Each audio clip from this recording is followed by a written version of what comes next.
नमस्कार, खबरों का पंचनामा में आपका स्वागत है। मैं हूं आपके साथ अंशिका। हम लेकर आए हैं आपके लिए देश दुनिया की तमाम 5 बड़ी खबरें, जिसके विश्लेषण के लिए हमारे साथ मौजूद हैं कैपिटल टीवी के editor in chief doctor Manish Kumar. Manish ji, बहुत बहुत स्वागत है। धन्यवाद। सबसे पहले नजर डालते हैं हेडलाइंस पर। विजय दिवस पर राहुल गांधी ने नहीं छोड़ा पीएम मोदी को तंज कसने का मौका। कहा, कभी पड़ोसी देश भारत के प्रधानमंत्री का लोहा मानते थे।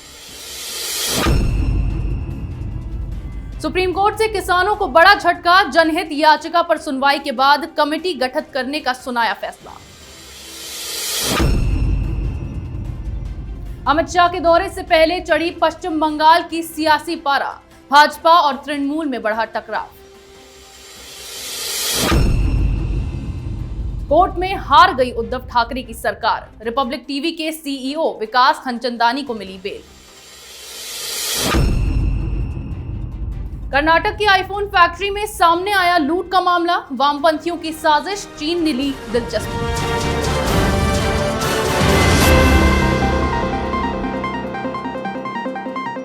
नजर डालते हैं आज की पहली बड़ी खबर पर। पूरे देश ने शौर्य की गाथा का प्रतीक विजय दिवस के मौके पर भी कांग्रेस नेता राहुल गांधी राजनीति करने से बाज नहीं आए। इस मौके पर कांग्रेस के पूर्व अध्यक्ष ने प्रधानमंत्री नरेंद्र मोदी के ऊपर निशाना साधा। राहुल गांधी ने ट्वीट में लिखा कि ये उस समय की बात है जब भारत के पड़ोसी देश भारत के प्रधानमंत्री का लोहा मानते थे और हमारे देश की सीमा का उल्लंघन करने से डरते थे। डॉक्टर मनीष, राहुल गांधी अपने राजनीतिक करियर में तो फेल होते दिखाई दिए ही हैं, साथ ही अब वो कई मौके ऐसे आते हैं जिस पर प्रधानमंत्री नरेंद्र मोदी पर निशाना साधने में पीछे नहीं रहते। देखिए, वो एक विपक्ष के लीडर है, उनका दायित्व है कि वो सरकार को, प्रधानमंत्री को, सत्ता चलाने वाले दूसरे लोगों के ऊपर वो तंज कसे, अटैक करे, लेकिन इसकी एक मर्यादा होती है, एक उसकी लक्ष्मण रेखा है जिसे कोई भी आदमी क्रॉस नहीं कर सकता। आज का दिन जो विजय दिवस है, ये हिंदुस्तान के आर्मी का सबसे सुनहरा चैप्टर इस दिन लिखा गया। दुनिया में आज तक जो मॉडर्न वॉरफेयर हुआ है, इसमें कभी भी किसी भी देश के सामने 90,000 सैनिक अपने हथियार को रख दे, अपने बैजेस खोल दे, अपने बेल्ट को खोल के रख दे, बाकायदा सरेंडर करे, ये इतना बड़ा कारनामा हिंदुस्तान की सेना ने कर दिखाया और इस पे हर भारतीय को फक्र होना चाहिए, इस पे राजनीति नहीं होनी चाहिए। लेकिन राहुल गांधी ने जो ट्वीट किया है वो इस बात को दर्शाता है कि राहुल गांधी हर चीज, हिंदुस्तान में जो भी अच्छी चीजें हुई है वो उसका क्रेडिट अपने परिवार के बाहर किसी और के साथ शेयर नहीं करना चाहते हैं।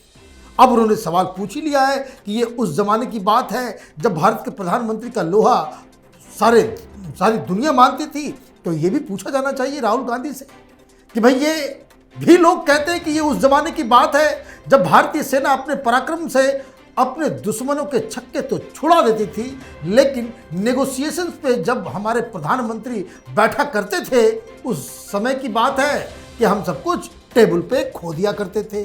आपने 90,000 सैनिकों को बंदी तो बना लिया था, लेकिन उसके बदले आपने क्या पीओके खाली करने को कहा? अगर कह दिया गया होता तो खाली हो सकता था। कई सारी चीज़ें हैं, इस पे बहुत सारे लोग बातचीत कर रहे हैं, लेकिन जिस तरह का तंज वो प्रधानमंत्री के ऊपर खास करके विदेश के मसले पे लेते हैं, तो इसमें कई सारे सवाल पूछे जा रहे हैं और ये जवाब राहुल गांधी को देना चाहिए कि ये उस समय की बात है जब हिंदुस्तान का विपक्ष चाइना या कम्युनिस्ट पार्टी ऑफ चाइना से पैसे नहीं खाती थी। ये उस समय की बात है जब पाकिस्तान, आईएसआई, वहाँ के मिलिट्री की चमचागिरी में हिंदुस्तान का विपक्ष शामिल नहीं होता था। तो ये सारे सवाल हैं। तो आप राजनीति में वार्तालाप का, विवाद का, जो बहस का जो स्तर है, वो अगर आप नीचे लेकर के जाएंगे तो कई सारे अनकंफर्टेबल क्वेश्चंस जो है आपसे भी पूछे जाएंगे। जी, अब रुक करते हैं हमारी अगली खबर की ओर, जहां केंद्र सरकार के नए कृषि कानूनों के विरोध में पिछले 20 दिन से दिल्ली की सीमाओं पर किसान धरने पर बैठे हैं। इन्हें हटाने के लिए लॉ स्टूडेंट्स और एडवोकेट की ओर से दायर जनहित याचिका पर सुप्रीम कोर्ट में सुनवाई हुई। शीर्ष कोर्ट ने किसान यूनियन को नोटिस भेज राह रोकने वाले किसानों के नाम कल तक देने को कहा है। साथ ही केंद्र सरकार और किसान प्रतिनिधियों को कमेटी बनाने का आदेश दिया है ताकि मामला जल्द ही सुलझाया जा सके। डॉक्टर मनीष, अब सुप्रीम कोर्ट की तरफ से भी ये निर्देश दिए गए हैं कि इस मामले को जल्दी से जल्दी सुलझाया जाए। देखिए, सुप्रीम कोर्ट में एक पीआईएल डाला गया था जिसमें जो शाहीन बाग का जो मसला है उसको एक एग्जाम्पल बनाते हुए सुप्रीम कोर्ट से गुजारिश की गई थी कि ये जो रास्ते पे किसान पड़े हैं, जो रोक करके रखा हुआ है हाईवेज को, उसको खाली कराया जाए। लेकिन सुप्रीम कोर्ट के फैसले में आज 3 मुख्य बातें हुई। पहली बात ये कि सुप्रीम कोर्ट ने कहा कि जिस वजह से शाहीन बाग के ऊपर डिसीजन दिया गया था, सेम चीज़ वो अप्लाई किसानों के ऊपर नहीं होगा, पहली बात। दूसरी बात, उन्होंने कहा कि ये जो पीआईएल डाला गया है इसमें सारे पक्ष तो आ गए हैं लेकिन किसान कहाँ है, तो वो कोर्ट ने कहा है कि वो कल इस बात पर सुनवाई करेंगे जिसमें किसान भी वहाँ पे मौजूद होंगे।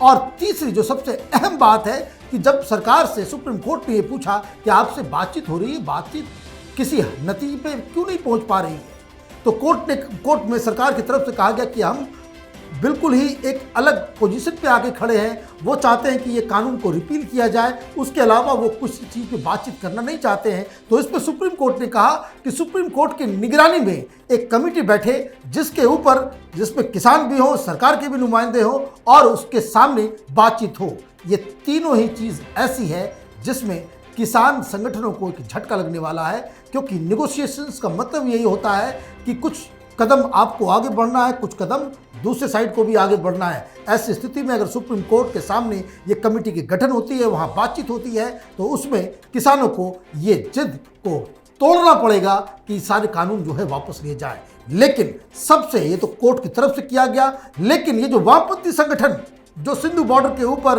पूरे तरीके से वहाँ पर जो विरोध प्रदर्शन में जुटे हुए हैं, वहाँ से बहुत ही शर्मनाक और खतरनाक बातें सामने आ रही है, क्योंकि वहाँ के जो किसान नेता है वो ये कह रहे हैं कि सुप्रीम कोर्ट तो सरकार का हिस्सा है, सुप्रीम कोर्ट का दिया हुआ फैसला वो नहीं मानेंगे।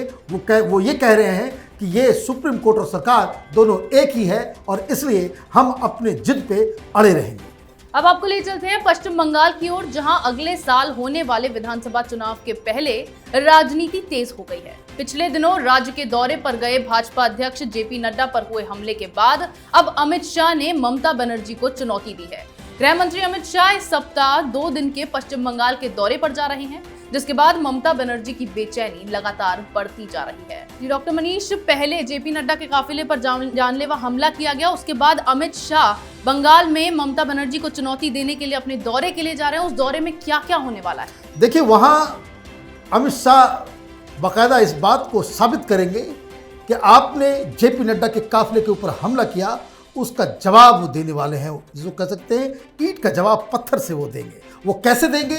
तो वो राजनीतिक तरीके से देने वाले हैं। सबसे बड़ी बात जो इस 2 दिन के अंदर होने वाली है वो ये कि मिदनापुर के जो सबसे बड़े ग्राउंड लीडर हैं, जो ममता बनर्जी के सबसे बड़े जो कह सकते हैं कि चहेते लीडर्स में जिनकी गिनती होती थी, जिनकी वजह से ममता बनर्जी ये सिंगूर और नंदीग्राम का आंदोलन करके सत्ता के करीब पहुंची, वही शख्स, वही परिवार, ये अधिकारी ब्रदर्स, ये ममता का साथ छोड़ रहे हैं। अमित शाह के इस दौरे के दौरान शुभेंदु अधिकारी वो भारतीय जनता पार्टी में शामिल होने वाले हैं और ये बहुत बड़ा झटका तृणमूल कांग्रेस को लगने वाला है, क्योंकि ये बताया जा रहा है कि अधिकारी ब्रदर्स का जो उस इलाके में जो अधिकारी परिवार है, उस इलाके में कम से कम 35 से 40 सीटों के ऊपर पूरा जो कह सकते हैं वर्चस्व है, जिसके जाने के बाद तृणमूल कांग्रेस को यहाँ मुंह की खानी पड़ेगी, वहाँ हार का सामना करना पड़ेगा। तो एक आप ये समझिए कि राजनीतिक दृष्टि से ये दौरा कितना महत्वपूर्ण होने वाला है। दूसरी बात जो वहाँ हो रही है कि पिछली बार जब अमित शाह गए थे तो वहाँ पे उन्होंने मटुआ कम्युनिटी के साथ खाना पीना किया था, वो बिरसा मुंडा के तस्वीर के ऊपर उन्होंने बाकायदा माल्यार्पण किया था। इस बार फिर से वो जो निचली जाति, दलित और जो डाउन ट्रोडन कम्युनिटी है, वो इस बार बाउल सिंगर्स जो हैं उनके घर जाकर के वो खाना पीना खाने वाले हैं। तो कहने का मतलब ये है कि बीजेपी एक बहुत ही सॉलिड विकेट के ऊपर बंगाल के अंदर में वो बैटिंग कर रही है। ममता बनर्जी की परेशानी बहुत कायदे से समझी जा सकती है। अब रुक करते हैं हमारी अगली बड़ी खबर की ओर, जहां महाराष्ट्र की उद्धव सरकार ने अर्नब गोस्वामी के चैनल रिपब्लिक टीवी को फेक टीआरपी स्कैम में फंसाने की तमाम कोशिशें की, लेकिन अब कुछ उनको हाथ नहीं लगा। पहले गोस्वामी को गैर कानूनी तरीके से गिरफ्तार किया गया, फिर जब उन्हें सुप्रीम कोर्ट से बेल मिल गई तो रिपब्लिक मीडिया के सीईओ विकास खंचंदानी को गिरफ्तार कर उन्हें परेशान किया गया। लेकिन अब रिपब्लिक टीवी के सीईओ को भी बेल मिल चुकी है, जिसके बाद फिर एक बार उद्धव ठाकरे की सरकार को मुंह की खानी पड़ी है। डॉक्टर मनीष फिर से एक बार उद्धव सरकार को कुछ हाथ नहीं लगा। क्या आगे भी इस मामले में अब कुछ देखा जा सकता है? देखिए, उद्धव सरकार ऐसा लग रहा है कि काम धाम छोड़ के वो उन लोगों के पीछे पड़ गई है जो उनके खिलाफ बयान देते हैं, उनके ऊपर टिप्पणियां करते हैं, जो लोग पालघर का सवाल उठाते हैं, जो लोग सुशांत सिंह राजपूत के लिए आवाज़ उठाते हैं, जो लोग कंगना के लिए आवाज़ उठाते हैं। इन सब के खिलाफ शिवसेना और वहाँ की जो सरकार है वो एक मुहिम चला रही है, ऐसा प्रतीत होता है। और ये एक बदले की कार्रवाई के तहत की जा रही है। सुप्रीम कोर्ट से अर्नब गोस्वामी को बहुत बड़ा रिलीफ तो मिला, लेकिन फिर वही ढाक के तीन पात। आज कोर्ट के अंदर वहाँ पे भी सुनवाई चल रही थी। हाई कोर्ट के अंदर अर्नब गोस्वामी के लीगल टीम ने एक अर्जी दे रखी थी कि ये जो अन्वय जो आत्महत्या का जो केस है उसमें जो अबेटमेंट टू सुसाइड का केस बना करके अर्नब गोस्वामी को गिरफ्तार किया गया था, तो उसमें वो जो चार्जशीट पुलिस दायर कर रही है वो निरस्त किया जाए, क्योंकि सुप्रीम कोर्ट ने साफ साफ अपने जजमेंट में कहा था कि प्रामा फेसी इसमें कोई केस बनता ही नहीं है। लेकिन सुनवाई चली रही थी आज कि मालूम चला कि जो सीजीएम कोर्ट है उसने उस चार्जशीट को, जो मुंबई पुलिस की जो चार्जशीट है उसको एक्सेप्ट कर लिया है। कहने का मतलब ये कि महाराष्ट्र में तो अजीबोगरीब स्थिति बन रही है। सुप्रीम कोर्ट के जो आदेश है, सुप्रीम कोर्ट की जो भावना है, सुप्रीम कोर्ट के जो जजमेंट्स हैं, वहाँ के लोअर कोर्ट्स और हाई कोर्ट में वो लागू नहीं हो रहे हैं। सरकार को बाकायदा हिदायत दी गई थी कि क्रिमिनल लॉ को आप एक वेपन की तरह इस्तेमाल नहीं कर सकते अपने सिटीजन्स को जो तंग करने के लिए। इसके बावजूद सीईओ को गिरफ्तार किया गया। वो बात अलग है कि आज उसको बेल मिल गई है, लेकिन फिर भी जो सुप्रीम कोर्ट के जो सारे आदेश, उसकी जो अवहेलना हो रही है महाराष्ट्र के अंदर, ये एक चिंताजनक स्थिति है। अब रुक करते हैं हमारी अगली खबर की ओर, जहां भारत में आईफोन बनाने वाली कंपनी विस्टन कॉर्पोरेशन की फैक्ट्री में जमकर हंगामा और तोड़फोड़ हुई। कर्नाटक के कोलार की इस फैक्ट्री में हंगामे के पीछे वामपंथी संगठनों की भूमिका बताई जा रही है। चीन के इशारे पर वामपंथी संगठनों ने कर्मचारियों को बरगलाया और फिर तोड़फोड़ कराई। इससे कंपनी को 437.4 करोड़ रुपए का नुकसान हुआ है। डॉक्टर मनीष, कर्नाटक में जो ये हंगामा हुआ, इसके पीछे अब वामपंथियों पर शक जताया जा रहा है। देखिए, ये खबर जो आज हम अपने दर्शकों को बता रहे हैं वो इसलिए बता रहे हैं क्योंकि ये घटना शनिवार की है। शनिवार के दिन अचानक सवेरे 6:30 बजे इस कंपनी के अंदर बवाल मच गया। करीब 6000 लोग कहां से आए और तोड़फोड़ इन्होंने मचाया और कई आईफोन्स को लोग तो लूट के लेके गए और कई सारे उपकरण और पूरे ऑफिस को तहस नहस कर दिया। अब कुल मिलाकर के 6000 लोगों के ऊपर कार्रवाई की जा रही है। 4000 जिसमें इस कंपनी के एम्प्लॉय हैं और 2000 लोग अननोन हैं, बाहर से आए। तो बाहर से ये 2000 लोग कहां से आए, कौन लेकर के आया, इसकी तहकीकात हो रही है, जिसमें पता चल रहा है कि इसमें वामपंथी संगठन के लोग हैं।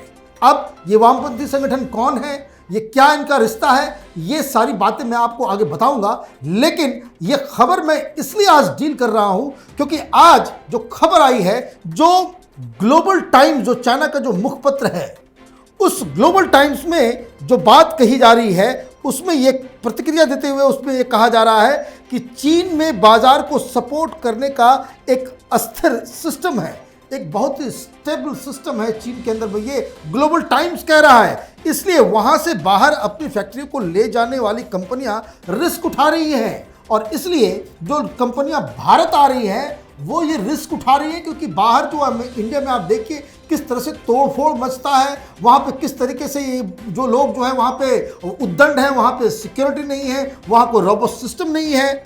उन्होंने फॉक्सकॉन से भी ये पूछा है, ये फॉक्सकॉन कंपनी हिंदुस्तान आ रही है चीन से, उससे वो पूछा है कि क्या वो भी आईफोन बनाने की कंपनी भारत ले जाकर अब पछता रहे हैं। अब ये समझिए ये कहानी कितनी इम्पॉर्टेंट है। वो इम्पॉर्टेंट इसलिए है कि ये वही वामपंथी संगठन है जो दिल्ली के बाहर ये आंदोलन, किसान का आंदोलन कर रहे हैं।